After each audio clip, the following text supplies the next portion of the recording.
Hi friends, ఇలాంటి videos మరిన్ని ఫ్రీగా చూడడానికి సబ్స్క్రైబ్ బటన్ మీద బెల్ ఐకాన్ మీద క్లిక్ చేసుకోండి.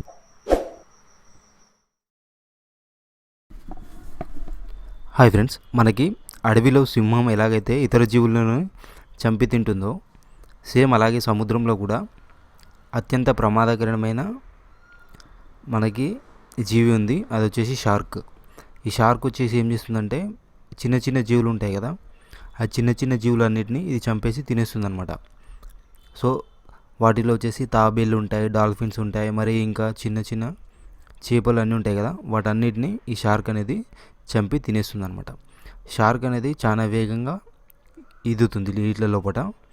ఇది వచ్చేసి మరీ ఎక్కువ లోతులో ఉండలేదు. మనం సముద్రాన్ని తీసుకుంటే సముద్రం వచ్చేసి మనకి కొన్ని వేల కిలోమీటర్లు ఉంటుంది కదా.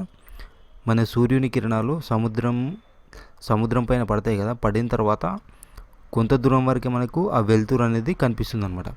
మనం సముద్రం పైనుంచి కిందికి వెళ్తున్న కొద్దీ మనకి మొత్తం చీకటి ఉంటుంది అనమాట.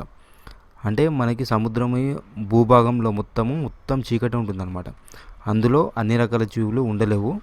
కొన్ని రకాల ప్రత్యేకతలు కలిగిన జీవులు మాత్రమే ఆ చీకటిలో ఉండగలుగుతాయి అన్నమాట.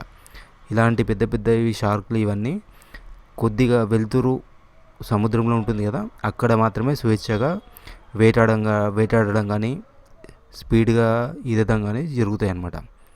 సో ఈ విధంగా షార్క్ తన జీవితాన్ని సముద్రంలో ఈ విధంగా కొనసాగిస్తుంటుంది.